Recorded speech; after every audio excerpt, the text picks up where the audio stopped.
प्रिय विद्यार्थियों, हम पिछले वीडियो में खेड़ा आंदोलन और अहमदाबाद मिल आंदोलन को डिटेल से पढ़ा दिए थे। ये दोनों आंदोलन गुजरात राज्य में महात्मा गांधी जी के द्वारा शुरू किया गया था। ठीक है, तो अब हम उसके आगे पढ़ते हैं 1919 की कुछ महत्वपूर्ण घटनाएं। आज हमारा ये भाग 4 है, भाग 3 तक हम लोग पढ़ लिए हैं। भाग 4 में हम लोग पढ़ेंगे 1919 की कुछ महत्वपूर्ण घटनाएं। तो 1919 की घटना क्या क्या है? रौलेट एक्ट अधिनियम बना था 1919 में, जलियांवाला बाग हत्याकांड हुआ था 1919 में, मॉन्टेस्क्यू चेम्सफोर्ड सुधार हुआ था 1919 में, खिलाफत आंदोलन हुआ था 1919 में। इन चारों घटनाओं को हम लोग डिटेल से पढ़ेंगे। ठीक है, तो हम पहला देखते हैं रौलेट एक्ट अधिनियम 1919। ठीक है, तो भारत में उस समय क्रांतिकारी लोग जो थे वो जैसे जगह जगह आंदोलन कर रहे थे। ठीक है, तो उन आंदोलन को, उन क्रांतिकारी नेताओं को पकड़ने के लिए, उस आंदोलन को दबाने के लिए, ठीक है ना, सर रौलेट एक्ट की अध्यक्षता में रौलेट एक्ट अधिनियम बनाया गया। ठीक है ना, और यह अधिनियम 18 मार्च 1919 को पारित हो गया। यानी पारित होने का मतलब भारत में लागू हो गया। इस एक्ट का मुख्य उद्देश्य क्या था कि क्रांतिकारी के प्रभाव को समाप्त करना, अर्थात क्रांतिकारी नेताओं को पकड़कर जेल में बंद कर देना। ठीक है, इस एक्ट के आधार पर ब्रिटिश सरकार जो थी वो किसी भी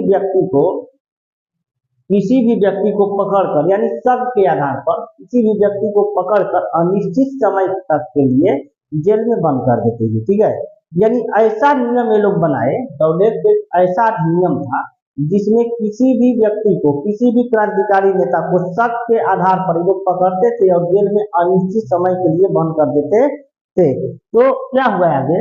इसलिए इस एक्ट को बिना वकील, बिना अपील तथा बिना दलील वाला अधिनियम कहा जाता है। यानी इस अधिनियम में, इस एक्ट में किसी वकील की जरूरत नहीं है, किसी अपील की जरूरत नहीं है और बिना दलील की, यानी किसी भी प्रकार की कोई दलील की जरूरत नहीं थी।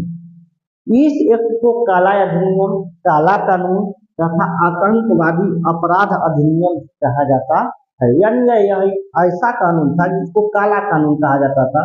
यानी काला कानून पकड़ने के बाद डायरेक्ट उनको जेल में डाल देना। ठीक है ना, अब उनके ऊपर कार्यवाही नहीं होगा, न्यायालय उन लोग नहीं जाएंगे, यानी अपराधी को लेकर न्यायालय नहीं जाएंगे। रौलेट एक्ट ऐसा अधिनियम ही था कि आपको न्यायालय में पेश नहीं किया जाएगा, आपको पकड़ा जाएगा और जेल में बंद कर दिया जाएगा।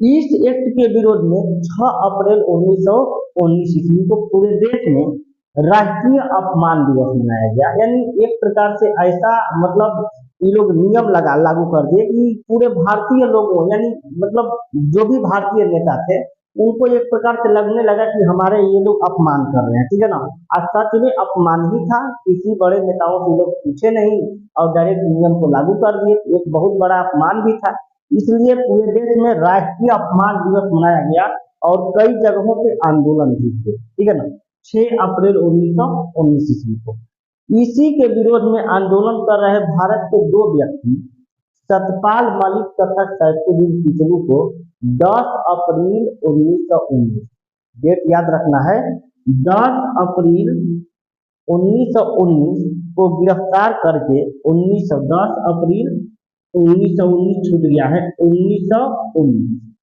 को गिरफ्तार करके इनको जेल में बंद कर दिया गया। और इन्हीं दोनों लोगों को बंद करने के बाद क्या हुआ कि 13 अप्रैल 1919 ईस्वी को जलियांवाला बाग हत्याकांड हुआ।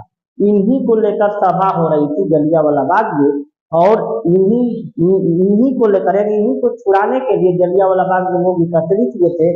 और क्या हुआ कि जलियांवाला बाग हत्याकांड हो गया। आगे हम लोग पढ़ेंगे जलियांवाला बाग हत्याकांड।